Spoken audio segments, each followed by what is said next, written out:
Welcome to the Cornbread and Kool-Aid podcast. My name is Demetrius. Shout out, as always, to the super producer extraordinaire, Mr. Mike Ward.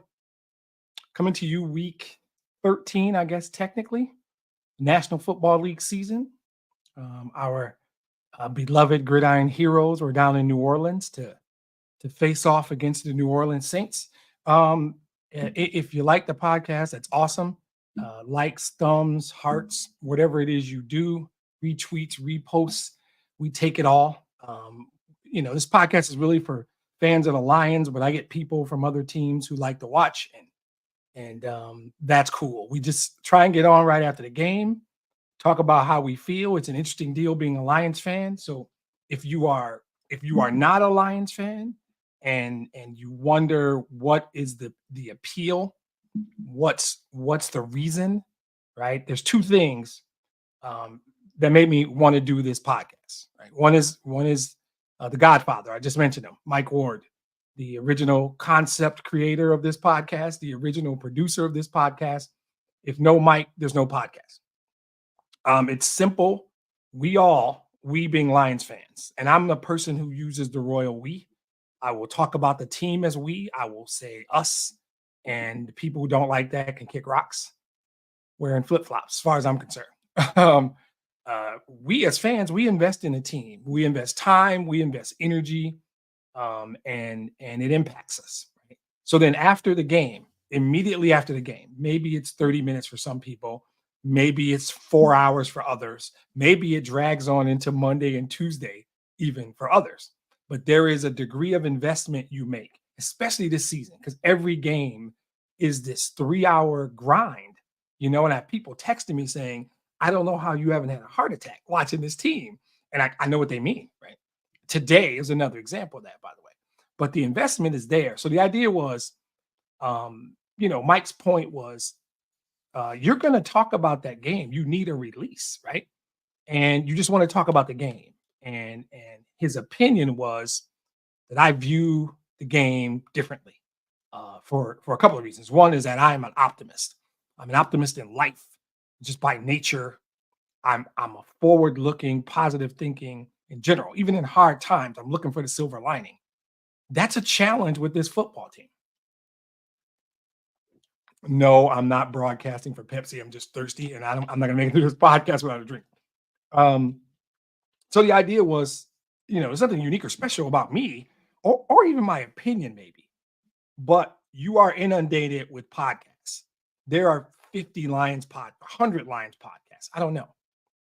What I saw when I was looking in the podcast scape are a lot of the same things, right? The guy who knows everything, the guy who is always angry, the SOL guy, I call him, the guy who wants to forward sell a team, those guys, right? And so what Mike and I talked about at the initial inception is, I know who I am, right? I'm a positive Lions fan, and it was tough for years. This is the 5th year.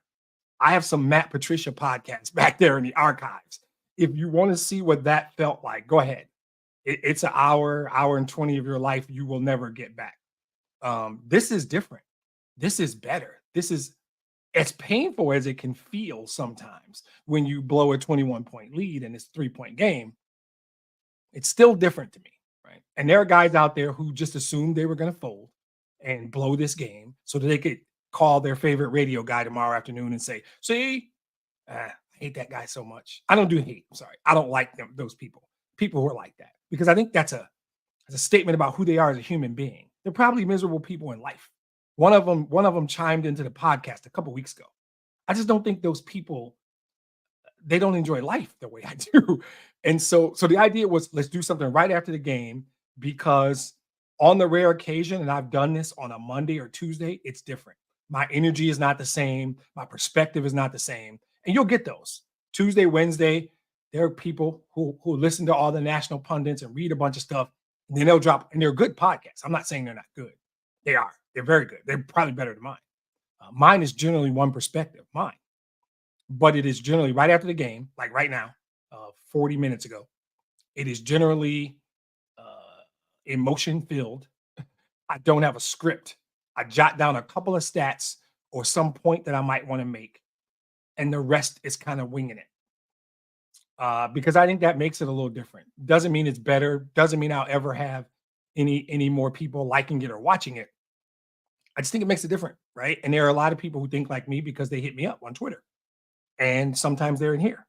Um, so that's the whole idea behind the Cornbread and Kool-Aid podcast for anybody who hasn't listened before. Most of the people who listen are people who've always listened, family members and whatnot. But it's positive. So now that my team is 9-3, as painful as it can look, the last 5 games in particular, they're still 9-3, right? This was supposed to be a get right game. And 7 minutes in, I leaned back in my chair and thought, okay, let me get a bag of Doritos and enjoy this day. Then, you know, the rest of the game happened. And I knew better. Right? And there are those who would say, you're a Lions fan. You should know better. You've been a Lions fan your whole life. You should have known that was middle of the first quarter. That game wasn't over. And they were right. But at the end of the day, my team is 9-3. The North is fully in our control. I'm almost arrogant enough to say I don't worry about the North anymore. I think the 1 seed is still doable. Now I can't watch Eagles Niners while I'm podcasting, and they're on. And it's a big game. I mean, it's a big game in general. It's going to say something about both teams. If the Eagles go in there and win, if the Niners go in there and win, it's going to say something about the Niners. Like if the Eagles stomp out the Niners or win comfortably, we're going to stop asking who the best team in the league is, and we're just going to have to start saying, how the hell are we going to beat Philly, right? And it might be that. But if the Niners win that game, 1 seed is still in play. 1 seed, and we could talk about all the different reasons, right? And sometimes though, we overreact. And I think Thanksgiving sucked. And I'm guilty of it, right? Because for the third time in 5 years, I didn't do a podcast after Thanksgiving. And it wasn't just logistics, which is occasionally the case. I'm not in a place, and I don't want to do it 2 days later because it's a different podcast. You can find that podcast. I think, and I'm not saying it makes it good or bad. The thing that makes it different is I try and get on here within an hour or 2 of the game because I'm still hot, good, bad, or ugly. They're 9-3, and I'm not particularly happy today, right? Right. And I had a good friend. I mean, a guy I've been friends with for 30 years who I trust and I respect his opinion. After the game, he wants Aaron Glenn fired. And I'm like, we're a 9-3 team. The North is in full control. And Art wants to fire the defensive coordinator in the season. That's the thing I'm talking about. It's a different world for Lions fans, right? Because if I'd have told Art at the beginning of the year, bro, if they're going to be 9-3, 3 games ahead of anybody in the North, he would have been cool with it, right? But when you watch this, and I'm getting concerned because of the last 5 weeks. The last 5 weeks are bothering me. But I think there's a reason why. Well, I know there's a bunch of reasons why. But I didn't do a podcast after Thanksgiving because it was that, I want to use the word painful, but this still just football and real life stuff happens. And I know what real life pain is because I know what that looks like, right? This is the football game, right? But I wasn't doing a podcast that day. There was not even a question. By the time that game was over, I had people texting me saying, hey, when's the podcast? And I just sent back a blanket note. There will be no podcast today. I didn't want to talk about that game. I didn't because I'm an optimist. It's cornbread and Kool-Aid. I couldn't find I almost let loose one there. I couldn't find anything I wanted to talk about. So now we get to the day. I get over it because we always get over it. But our team is 9-3. The North is in control. On paper, they're better than the Bears. They played a crap game a few weeks ago against the Bears and still stole the win at home. They should be able to come to Chicago and beat the Bears. That's just the reality, right? But if I would have told my brother or told my friend Art or anybody, hey, after 12 games, they're going to be 9-3, firmly in control of the North with a shot at the 1 seed, we would have been great. But I got to be honest, I don't feel great right now. I don't. I'm seeing stuff that's bought, and I'm an optimist. I'm the cornbread eater, and I'm concerned, right? So the worst thing that happened today, though, was Ragnar. I mean, that's the thing. That's the thing. And Art pinpointed that. When Ragnar goes down, you don't just lose one position. You have a drop off at center because Glasgow has to slide over. And they've got Sorsdahl playing. And I mean, Art thinks he's trash. I think for a rookie, he's okay. But guarantee you, we will acquire more help on the line, especially if Jonah Jackson leaves. But The offensive line drives everything, and that's the key with this team. One guy in the O line goes down, and we're struggling. We're struggling. Hey, and so I like to keep this interactive. Hey, Andy, good to see you. Thanks for listening. I will shout you out if you mention it. I see the comments. So we're gonna dig in. I'm gonna talk a little bit about the game and a couple of players I thought stood out, and then we're gonna take 3 or 4 from Twitter. One day I might call that X, but that day is not today. So today is still Twitter. Um, I think I'm trying to find a way that by the end of this podcast, I'm happier because I'm not. And I said my team's 9-3, firmly in control of their division. At minimum, one home playoff game is a certainty. I need to feel better about this team. So the game, a couple of things. One, I saw some balance, right? They scored 33 points, which is, should be enough to win any game. But the truth is, they had 2 quarters in the middle of this game where they were not good. I'm try my best not to drop on. They sucked. Middle of the first quarter to middle of the third quarter, they were not playing good offensive football in no way. It was the play calling wasn't creative. I thought the execution of blocking wasn't great. I didn't think we controlled the line of scrimmage like we do. But at the end of the day, there was 142 rushing yards, 213 passing.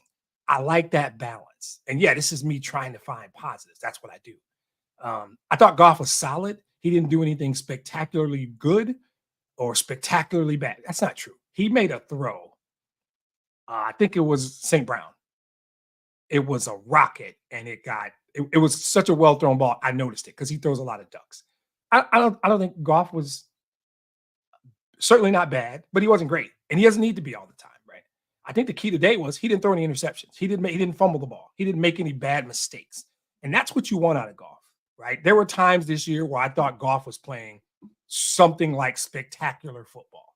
There were games where I thought they won because of Jared Goff. There haven't been many games in the last 20, 25 games that I thought they lost because of Goff. I think it was one. He had a pick six, cost us a game last year. But most of the time, Goff doesn't win or lose us games. But we'll get to that. The game itself, the start was great, right? And after 3 possessions, it's like interception, 3 and out. Well, touchdown for us. Interception, 3 and out, blink of an eye, 21-0. Okay. That's the kind of day we want today. That's the kind of day we need today. But something in me said, yeah, you're not getting that. You're not going to get that. You got to know you're not going to get that. And the interception was a fantastic play. For all the people who posted and talked about every time some veteran player gets released and they post something on Twitter, go get this guy, like go get Shaquille Leonard, go get this, that, go. They went and signed Bruce Irvin, and whatever you think, he only played a few plays. He had an impact. Bruce Irvin still is a speed rusher. So even if we don't get Houston back, I'm not saying he's going to solve the clear and obvious pass rusher not named Hutch that we have, which is a real issue. He certainly isn't going to hurt because even on the penalty, I'm glad it didn't cost us the game because I love to play. I don't particularly love the rule by the NFL about your body weight because I have no idea how a human being defies gravity and spins his body in mid. I don't know, but he had a sack. He had another pressure that I recall, and then he had the penalty pressure. There were 3 plays in a limited number of snaps where Bruce Irvin impacted the game. So don't sleep on the Bruce Irvin signing. I think it might be more than we believe. I felt like the energy was really good early in the game, right? And I'm still very, very impressed with the hey Ken. I'm still very, very impressed with the contribution from the rookies. It's not easy for rookies to come into the National Football League and have an impact. And Laporta is playing like one of the best tight ends in the league. Brian Branch is a starting quality level safety who just makes plays. Gibbs is Gibbs. We know what Gibbs. And even today, Jack Campbell led the team in tackles. That's 4 rookies that contributed today in a game that I don't particularly think they played well. But I think I have decided that good teams win games even when they don't play well. For your team to win 14 games, statistically, they're going to win some games where they don't really look good. They're going to win some games when they don't really play well. And I think Aleem McNeil played well today until he got hurt, and I hope he's okay. And Jalen Reeves-Maybin, his name was called all day. Special teams defense. We kind of buried that guy and forgot about him. So there were some guys today that played really well that we maybe didn't think about. But we can't ignore two real facts. The defense gives up too many third and longs. And I don't think he should be fired like Art, but I believe that that is Aaron Glenn and schematics, because those guys would be wide open. They gave up a 3rd and 16. They gave up a 30-yard pass. They gave up a 3rd and 9 where they gave up 24. There was a 3rd and 16 late in the second half. Those plays changed the game. You get off the field when you make those plays. You work hard on first, second down to put a team into a tough position, and then one busted coverage. One guy doesn't do his job.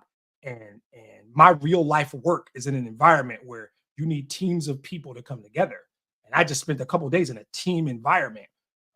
If everybody doesn't do their job, the whole thing falls apart. For a team goal to be achieved, everybody's got to do their job. That includes coordinators, right? And the equivalent of my head coach at work is listening right now, right? Everybody's got to do their job. So he knows that, and we all know that. Sometimes it's one guy. It's just one guy who doesn't do his job. There was a play where I want to say it was Pascal. Could have made the play on a running play, but he crashed down inside. The running back got the edge. And what should have been a 2-yard loss was like a 7-yard gain. Those simple little mistakes of the discipline of doing your job. Trust your teammates are going to do their job, and you do your job. These giving up 3rd and longs because AG will call a zone, and you see these big holes. And if the pass pressure doesn't get there, those guys are wide open. That is a real concern to me, getting off the field on 3rd down. And I can tell you what Dan Campbell's going to say. He's going to say, I trust AG. AG's going to fix that, because that's what he always says. That's what he has to say, right? If he's not at a podium saying we have released our defensive coordinator, he doesn't have any other option. He's got to come to the podium and say, I trust AG. AG's going to fix that. And there are people who say, hey, what, that team was horrific last year. That defense was horrific last year. They're so improved. They're top 15, which they may or may not be. Depends on the metric. Doesn't matter. I watch good teams in this league stomp out bad teams. We don't really stomp anybody out. Carolina, probably. That's about it. Maybe Atlanta. The everybody has to do their job. And when one guy doesn't, whether it's the coordinator or an individual player executing on that given play, the whole thing breaks down. That's what's happening on defense. There's a lack of discipline and execution in the calls. And when you face good teams, I just got another great point sent to me. You can get away with that against New Orleans. You might get away with that next week in Chicago. When you play the 49ers or the Eagles, it ain't going to work. Good teams you're going to get bitten. So we're getting away with stuff because in some of these cases, we're playing bad teams. It's not going to work against good teams. We can't do it. Second is there is a stretch from, like I said, middle first quarter to middle third where the offense disappeared. Right? And we can play the game of who to blame. When you get up 21 points, my feeling initially was that's mental. You're up 21, something clicks in your head, and you convince yourself we've got this. And what you can say what you want. The offense that ran the first 3 possessions versus the offense that played middle first to middle third, there's 2 different offenses. I didn't like it. I did not see the sense of urgency, is the term we use. I didn't see it. That game should have been 35-7 at halftime. Second half should have been running the ball, killing the clock, resting players. That's what should happen. The Lions don't do that. And I think that is the hurdle where I can look people in the eye and say the Lions are a good team. The Lions are a very good team. I can't tell people the Lions are a great team. I can't tell people I think we can make it to the Super Bowl yet, because that's what I don't see. Do I see them scrap out a win in Kansas City? Sure. It's a good win. Did I see them play well against a really bad Carolina team and do what they need to do, win by 3 scores? Absolutely. But I also saw a team that laid an egg in Baltimore. And I saw the team that showed up on Thanksgiving. I'm a guy of data. I work in data. And if you tell me take 11, 12 data points and 8 of them say one thing, 9 of them say one thing, 3 of them say something else, I am generally inclined to lean toward the data. But that's not how the NFL works. That's not how the NFL works. Because on a given day, if you don't play to your level, you can lose. That's what Thanksgiving was. Thanksgiving was Green Bay saying, we remember what you guys did to us in our place. We're coming there on Thanksgiving and we're going to bring our best effort. And Green Bay played an A game and we played a C game and we lost. That's what happens. Great teams don't play that many B minus C plus games. They just don't because they're great. They're talented and they're well coached and they're disciplined. That's how it works. That stagnant offense, 3 straight punts, a lot of odd play calling, that was the game. Now we come back and we get some stuff late. The defense, despite what people want to say, and they gave up 28, the defense didn't play that poorly, in my opinion. The defense got 2 turnovers, and we didn't turn the ball over. The defense was kind of opportunistic. I like some of the creativity that I saw. I like the JMO reverse. I didn't like a lot of the creativity. I'm not going to say that. But getting off the field on third down, whether you rough the passer or just give up big chunk plays, that's the biggest deal on defense. And I believe it's scheme. I believe that in third and long, AG calls these zones that have huge holes and good teams pick it apart because that zone relies heavily on the 4 guys up front getting to the quarterback. And if your name isn't Hutch, you haven't demonstrated a consistent ability to get to the quarterback this season. James Houston might help when he comes back. When Bruce Irvin gets up to speed, he might help. Without a consistent ability of somebody not named Aiden Hutchinson to get to the quarterback, the zone exposes you. And that's what's been happening. And I'm not telling you anything you don't know. If you're a Lions fan, if you're a fan of football, you probably know all this, right? The lucky deflection on the late touchdown didn't bother me, right? It would have been an interception. Jacobs would have had a pick if Branch doesn't touch the ball, plus the roughing call. So that was a degree of the Lions gave them that last touchdown. So when I think about the game defensively, I'm not as bothered by the points they gave up. 28 points is not a big deal, especially when one of them is kind of fluky. It is not getting off the field on third down. That's what's gonna cost you a game in Philadelphia. That's gonna cost you a game in San Francisco. Hell, that cost you a game in Detroit against either one of those teams. So ultimately, I want to still look for what's the positive in this, right? The effort today was good enough to beat the Saints today. That effort's not going to beat Philadelphia. That effort's not. And that's where I am. I don't really give a damn about Minnesota. I'm sorry. We got them twice. We'll take care of it. I don't talk about Dallas because we'll handle Dallas December 30th. I don't need to talk about Dallas looked good on Thursday. Dallas is stomping out bad teams. I'm not bad mouthing them by not mentioning Dallas. We get to play Dallas on December 30th, and we'll talk about Dallas December 30th. The effort today doesn't beat Dallas, certainly not in Dallas either. But they held on. And there is something to be said for finding a way to win, figuring it out. There is something to be said for that. I don't know what that is. I'm struggling with what that is. For me, it is you were up 21-0 today. And I go back to a saying from early in the podcast world, the first or second year. I'll tell the story again for those who never heard it. I have a good friend who's a Packer fan. He lives in Metro Detroit, though. So he and I are at Packers Lions. He's wearing a Packer jersey. And a guy is not liking it, right? So the guy is like, Lions are winning the game, by the way, handling them pretty well. The guy's talking trash. So my friend, his name is Chris. Chris looks at the guy and says, hey, man, this is a nice building. I like the stadium. I like coming here. Well, I can't find the trophy room, though. And so the guy looks at him like, wait, what's he saying? And Chris says, the trophy room. Where is it over there? And I recognize immediately what's happening. And the guy says, what are you talking about? He says, yeah, so in Lambeau, we have a room where we keep our trophies, our Super Bowl trophies. And where, oh, wait, okay. And the guy just shuts up, right?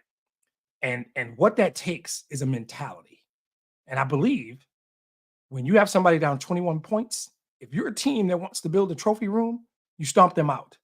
That game's 35-7 at halftime. It's 48-10 final. You stomp them out.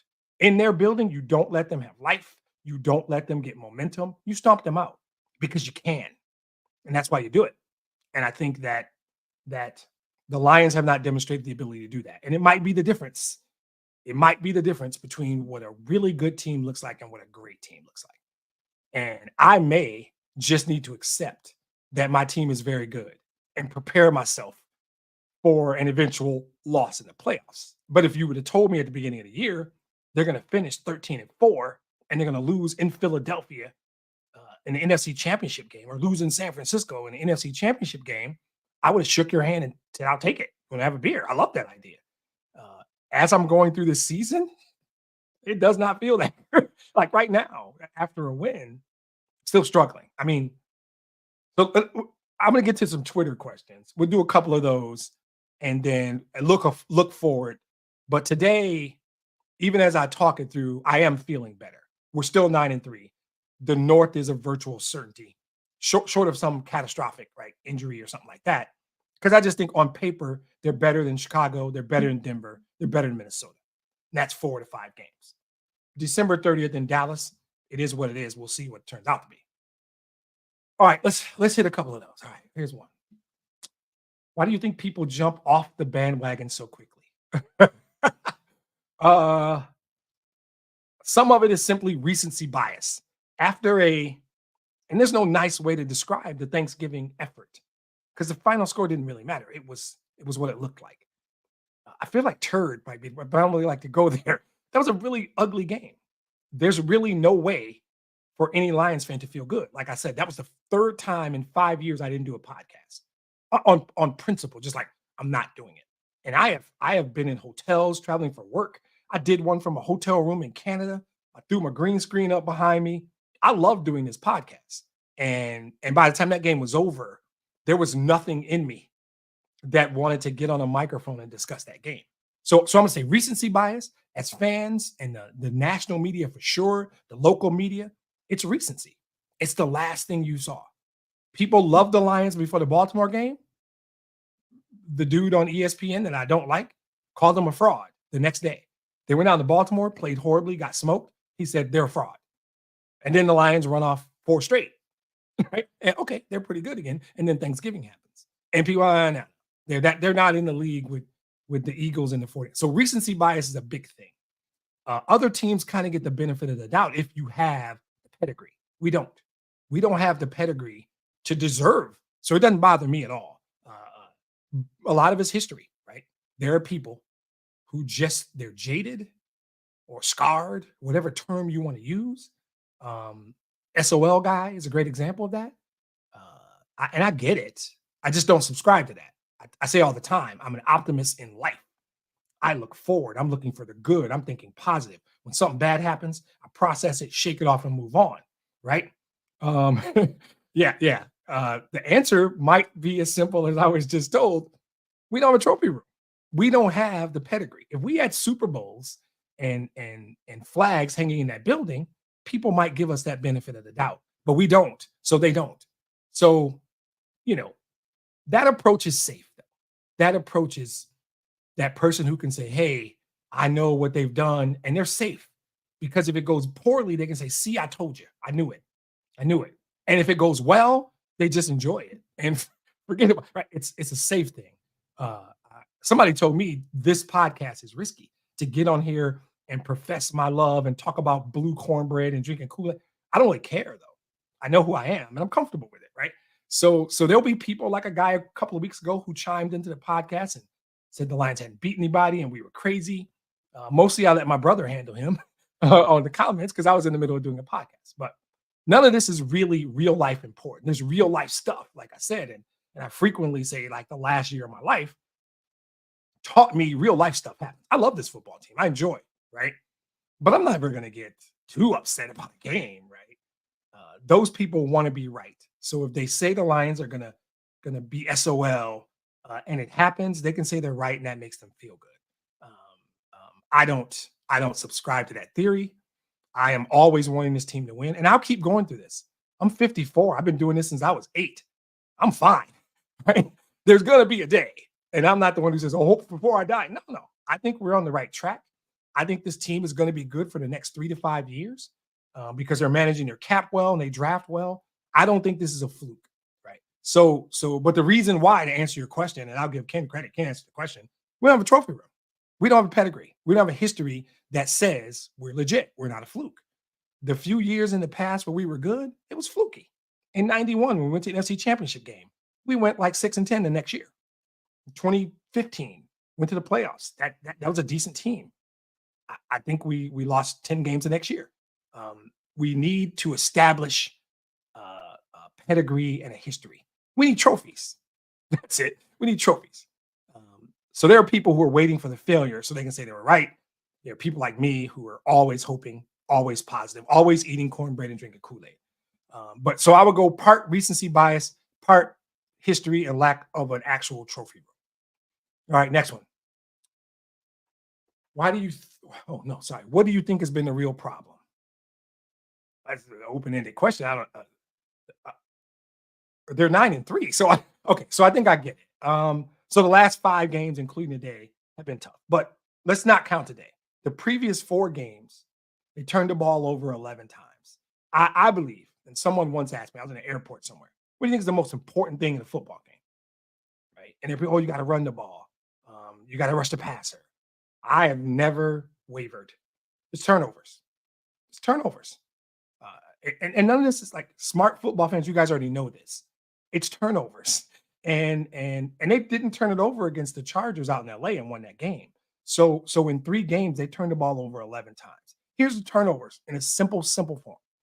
If you turn it over in your own zone, you have basically given the other team points, even if it's only a field goal. It's just free money.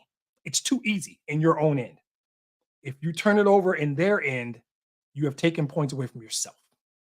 Turnovers. Turn the ball over 4 times in a game, I guarantee you lose. Turn the ball over 3 times in a game, unless you're playing the Bears, you probably lose. Turn it over twice in a game, 50-50. You're going to have to play really well. You have to overcome those turnovers. Turnovers, easiest stat in terms of direct correlation to wins and losses. Other ones you can make a case. You can talk about if you rush for 150 yards in a game. There's a stat somewhere.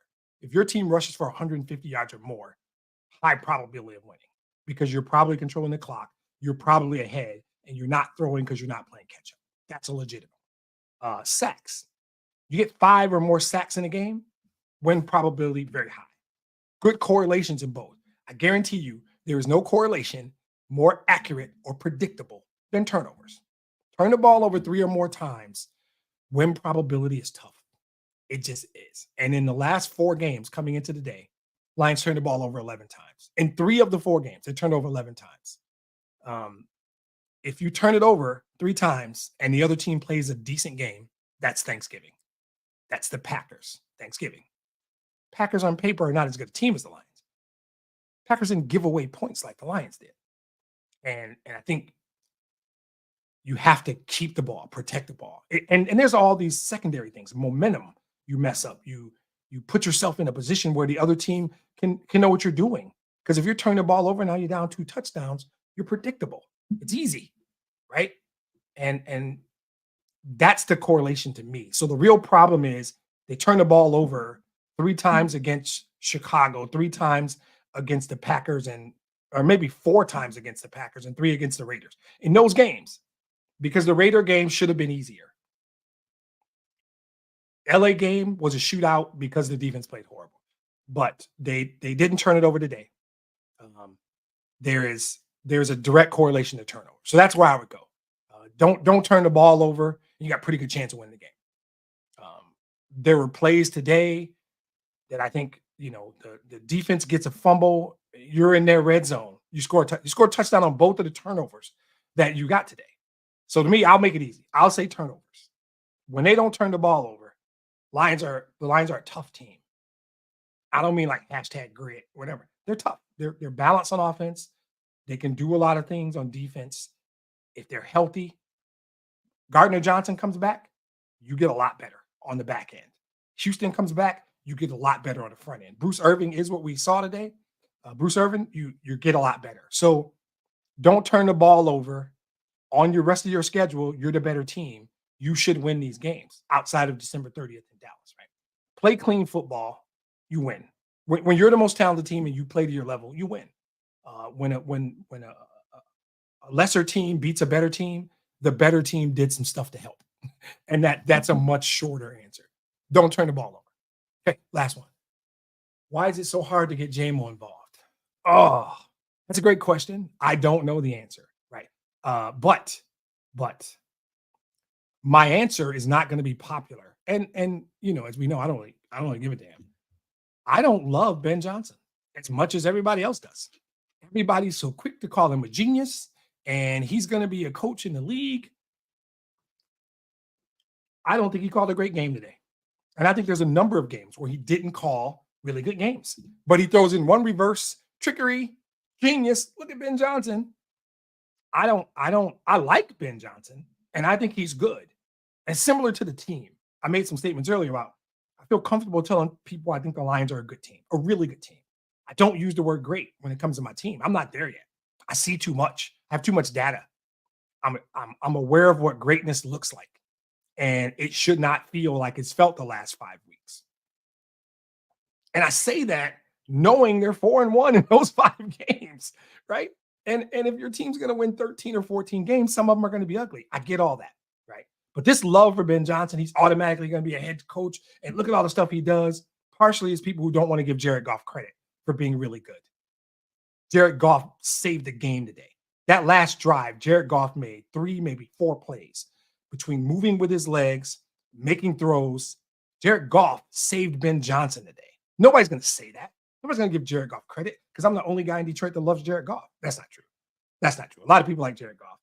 It's the sports talk radio idiot who doesn't like, I shouldn't even say that. That's not cool. People can have other opinions. You can not like Goff if you want.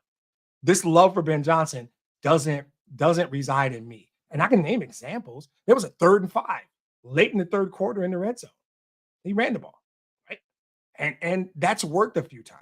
7 or so minutes left in the game. They're up 5. I think it's 33-28. They came out.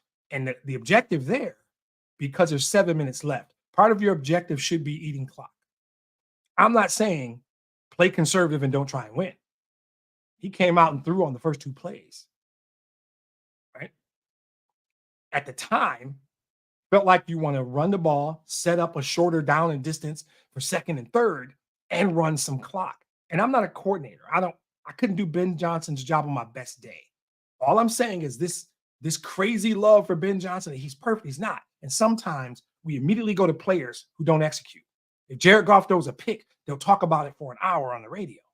They'll get on there tomorrow and they'll talk about that reverse to JMO and they'll call Ben Johnson a genius. Oh my God, his play calling is so great. And they will say Jared Goff, when he's playing really well, it is because of Ben Johnson's playbook. Today, the culprits today were Aaron Glenn and Ben Johnson. That's how I feel about today's game. That game shouldn't have been close. That game was as close as it was because they're coordinators. And nobody's going to like that because you're not allowed to say anything bad about Ben Johnson, right? Except it's fine. And I don't want to get rid of him like Art wants to fire AG. I don't think he's bad. I think he's good. I think he's very good. I don't know that he should be a head coach. Don't know, right? I don't think he called a great game today. I think there was a 2nd and 8 with 2:48 left. And you got to get the Saints to burn their timeouts. They ran on back-to-back play. I mean, they threw on back-to-back plays. And if it wasn't for Goff making a hell of a play, and I think it was Laporta or somebody who makes the catch, if they don't get that, they got to punt. And the Saints get the ball with 2.5 minutes left, a timeout, and a 2-minute warning. And that game's in jeopardy. That's on the play caller. So if you're one of those, I love Ben Johnson, cool. So, yeah, Art, I agree. Art's making it clear Ben Johnson's better than Aaron Glenn. And I'm not saying Ben Johnson's bad. I'm saying that sometimes when you're watching a game and you think it's simple, think about some of these situational football plays, right? There are times when we should have run the ball. We should have been running it down their throat. There's a worse running defense in National Football League than New Orleans Saints, right? And I think both coordinators were the reason that game was close today. Because that last one, I would have called and been all over Ben Johnson. And I think Jared Goff bailed him out. Nobody's going to talk about the plays Goff made late. I'm sorry. Your question was about JMO, and I went off on the coordinator. So my high level answer is some of it's play calling. Exactly. You can never take your foot off the accelerator is another good point. I think the question about JMO, I don't know the answer. My feeling is this, and I'm not saying he's Tyreek Hill. He brings an element that Tyreek Hill brings to Miami. It is a different kind of speed. If it were me, there's 5 plays every game that are JMO plays, and I don't care what happens. I don't care what happens. If Goff throws an interception trying to get a deep ball to JMO, I'll live with it. It's probably a 40 or 50-yard pass, and it's the equivalent of a punt, and it's probably not going to kill you as much as a normal interception would. B, you have to force other teams on Wednesday when they're developing their strategy to say, they're going to throw it deep to JMO. We have to plan for it. You got to do it for them to believe it. The reverse was cool. I like the reverse. That was cute. I need you to throw minimum 3 times deep to JMO. Because statistics say on long pass plays like that, 2 of the 3 things that can happen are good for you. You catch it, you get a pass interference. I'm sorry, incomplete or interception. There's 2 good things there. Incomplete doesn't hurt you, especially if you do it at the right down and distance. 2nd and 2, I don't care if everybody in the world knows I'm throwing deep to JMO. JMO's on the outside. You better move a safety. And if you move a safety, I'm going to hit Laporta or St. Brown in the seam. But he's wide out by himself, right? It's you've got to throw the ball deep because you got to make other teams think about it. And I think that's Ben Johnson. I'm still coming back to Ben Johnson no matter what. The answer to your question is Ben Johnson might overthink it. Ben Johnson might be too committed to certain things. If somebody sits me down and says Jared Goff can't throw the ball 60 yards, I would wonder why. I don't think that's true, but the JMO question is simple. I'm taking 5 shots a game to JMO on principle. I will live with the results. I promise you, I will live with the results. But I'm taking 5 deep shots because I watched 2 highlights today of Tyreek Hill just running by guys. And Tua just chucks the ball up there. And we don't know how good JMO is. And people are questioning the kid, whether he's good enough. No. There needs to be 5 plays every game. I don't care about the score. I don't care where the game is played. I don't care about the weather, down, distance. None of that shit matters. There should be 5 plays every week in the book for JMO. Just throw it deep. Ask Matthew Stafford and Calvin Johnson how to do it because that's what they used to do. Stafford admitted it. Sometimes when I don't see what I want, I just chuck it up and let Calvin go get it. We've seen this kid run by people, right? So the JMO question to me, in fact, my answer is Ben Johnson just won't do it. And there is no reason why you can't do that. I get it. We're a running team. We like play action. I agree with all that. You have a unique skill set in Jameson Williams, and you don't use it. You almost never use it. And that's on the guy calling the plays. So while I like the reverse, that's cool. His value on the field is that the defense has to account for him. He will make Laporta even better. And Laporta might be one of the 6, 7 best tight ends in the league already. He will make St. Brown better. He'll make Gibbs better. Just the threat. He should be on the field, 25 snaps every game, no matter what. And 5, 6 of those, he should be running go routes and chuck the ball up. I don't care what the results are because I believe statistically 2 or 3 of those times, it's going to be him dancing in the end zone. And I'll take that. Right. So I do feel better as we're going through this podcast because I feel like I've narrowed our deepest concerns. I think Bruce Irvin's going to help with the pass rush. I think that Houston's going to come back at some point. He's going to improve the pass rush. Gardner Johnson's going to improve us on the back end. Health on the offensive line is important. The worst thing that happened today was Ragnow. I hope he's okay. I hope his knee's not bad. That's a big deal, right? But today's game, and I almost said the blame, except we won. The blame for my problems inside my stomach right now rely with the coordinators. And I agree with you, Art. So Art just said, please no more wide receiver screens. That's a play that when it works, it works. But when it doesn't, it can be disastrous. One almost got picked off today. I don't think they're fooling anybody, but I think they're using that play the way I want them to use JMO. They want the other team to think about it. They want the other team to know it's something we will do. I don't think there's value in it. It doesn't work enough for me. At the end of the day, it just doesn't work often enough. So I think that at this point, I don't think it's a playbook thing with JMO to answer the question. I think it's the coordinator. I think coordinator either hasn't designed enough plays to feature JMO or the coordinator just doesn't want to call the plays to get JMO the ball or make the defense have to care. And I think they would sit down and say, we run the ball to bring up the safety so we can take the top. Screw that. Take the top off, then run the ball. I don't care. Do them both simultaneously. Doesn't matter. There's no reason this kid with his skill set, there should literally be 4 or 5 plays every game. Don't care that have to go to him. You have to make like Chicago has to have a meeting on Wednesday. And I think my boss is still on this call. And if he, I mean on this podcast, if he is, meetings are important. They're valuable. It's a valuable use of your time. You only have so much time in a day and a week. Your meetings have to be valued. The worst thing, well, one of the worst things, my perspective, is when I sit on a meeting for an hour and they only needed me for 5 minutes, right? Because you don't know which 5 minutes, right? Because they don't scope it well, they don't set the agenda well, so you don't know what 5 minutes. And you have to be on. Because if you're not on, that 5 minutes hurts the project. That 5 minutes hurts the agenda, right? But you don't know. So you spend an hour on a meeting, and if you're lucky and they get to your question or your concern 3 minutes in, you can maybe politely jump off in 30 minutes, right? But if you don't know when your 5 minutes are, right, that's the thing. That's the concept on defense. They've got to know the Lions are going to throw the ball to JMO 5 times a day. We don't know when. We don't know what it's going to look like. Maybe he's in motion. Maybe he's in the slot. Maybe he's wide. Because if you split him out wide on one side by himself, you force the defense to commit. What are you going to do? Are you going to let that guy one-on-one with JMO? That's easy. Are you going to roll over your safety? Great. Where's St. Brown? Where's Laporta? Where's Gibbs? Right? And Ben Johnson's supposed to be a genius, right? But like I said, I don't love him. I don't love him. And my cousin, whose last name is Johnson, has decided I'm talking about all Johnsons. I'm not. I'm talking about Ben Johnson. I don't love him as much as everyone else. I feel like him not quite as badly as Art feels about AG. I don't know that you can reasonably fire either one of them 12 games into a season when you're 9-3. So we're both probably overreacting. I thought today's game was inappropriately close. And what I mean is you were up 21-0 7 minutes in. Trophy room team stomp these guys out, and we all drink milkshakes and smile, right?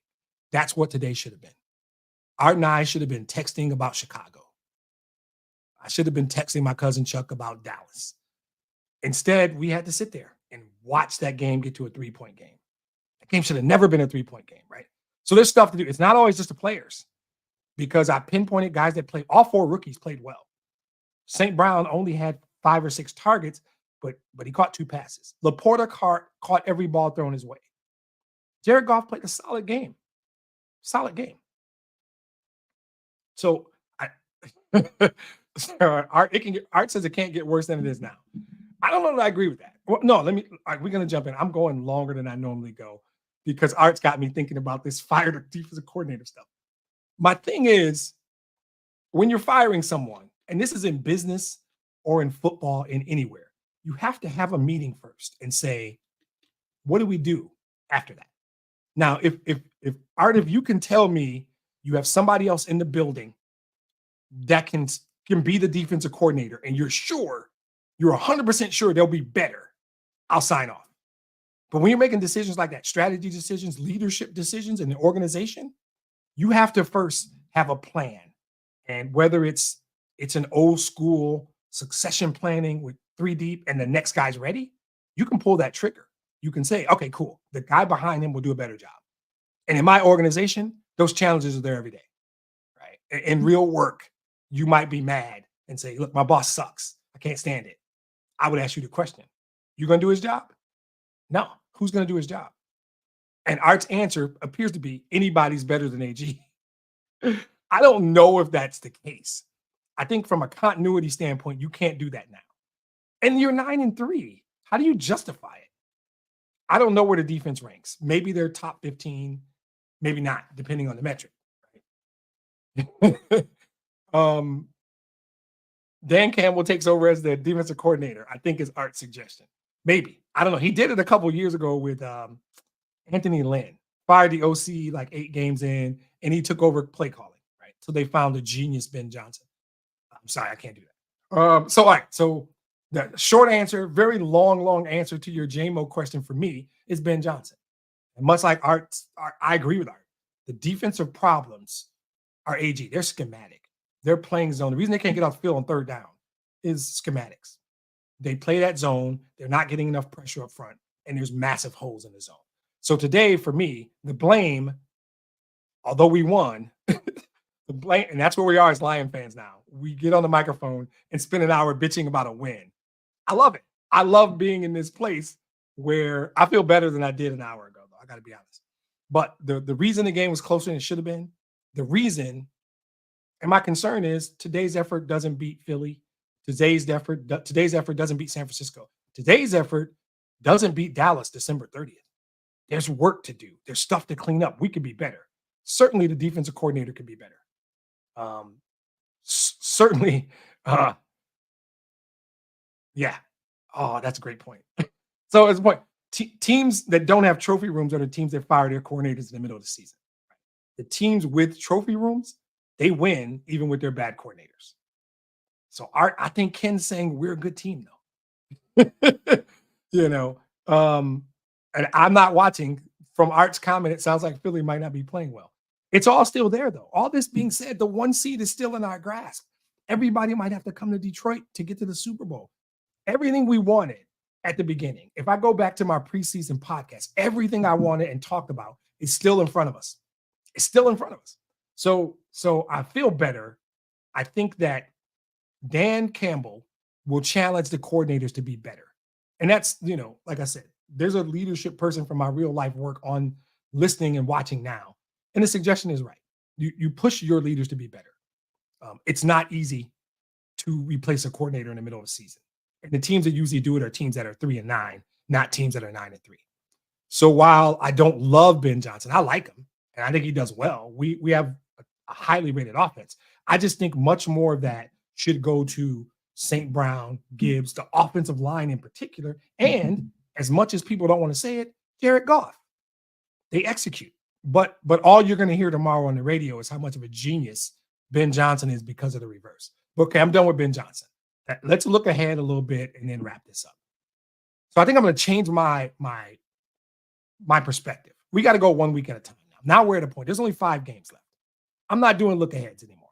I'm not talking about Minnesota. We'll get there when we get there. I'm not even going to talk about Denver. Look, Lions have to come to Chicago and get a win. That's it. That's it. We're not going to get cute and fancy. It's nut crunching time now.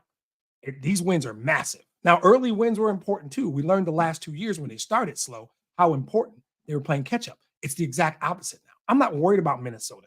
I'm just not. I think the Lions are better. I'm not worried about the North anymore. I still got my eye on the 1 seed. It's going to take Philadelphia losing some games probably. It's going to take us going into Dallas December 30th and getting a win. Right now, go get a win in Chicago. And then we'll talk about that next week. And then we'll talk about Denver, right? I'm not looking ahead. We did stuff middle of the season. Oh, they can be 14-3 or 13. I don't care. All I want, go win in Chicago. Do that. The conversations take care of themselves because we can't control what happens with Philly. The Lions can't do anything about whether I'm taking from Art's comment that Philly might be losing right now. We can't control anything that happens with Philly or San Francisco.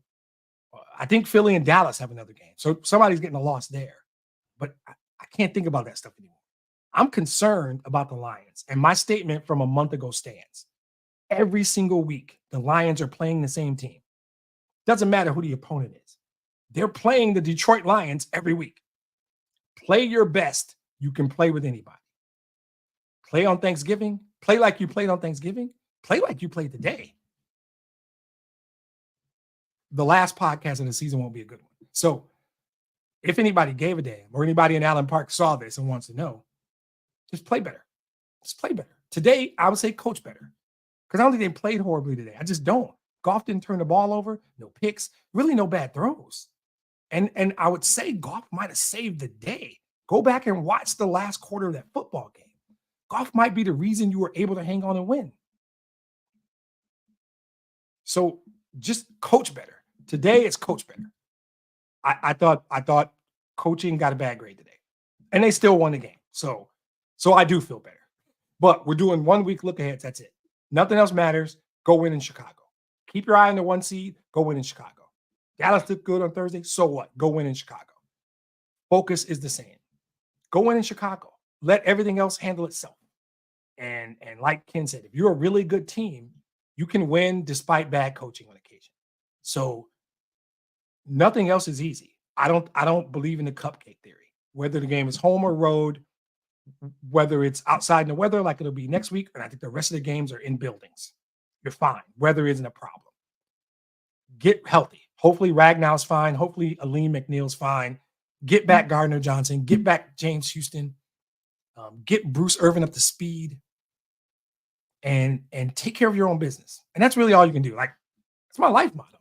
I can't control other stuff. I can do what I do, and I'm going to do my best and see where it happens. So that's all I got today. Thanks for all the guys contributing. Art, Ken, Chuck, Terrence, I appreciate it. It makes for a better podcast when you guys give me things to bounce off of. We won the game today, guys. Despite the way I sounded, we got to win today. And I think that's all that matters. It's supposed to be all that matters. And an hour afterwards, I feel better. So we'll see what happens in Chicago next week. I appreciate you guys listening. Like I said, hearts, thumbs up, likes, retweets, reposts, whatever the thing is, wherever you're listening. If you're on Twitch, if you're on Facebook, if you're on YouTube or wherever, I appreciate it. It's still fun to do. I still do it, and if you guys still like it, I'll keep doing it because it's still fun for me. So the super producer extraordinaire, the SPE, Mike Ward, as always, like I said, the Godfather. No Mike Ward, no podcast. So always remember the SPE. Thanks everybody for listening. I appreciate, and we'll see you next week in Chicago.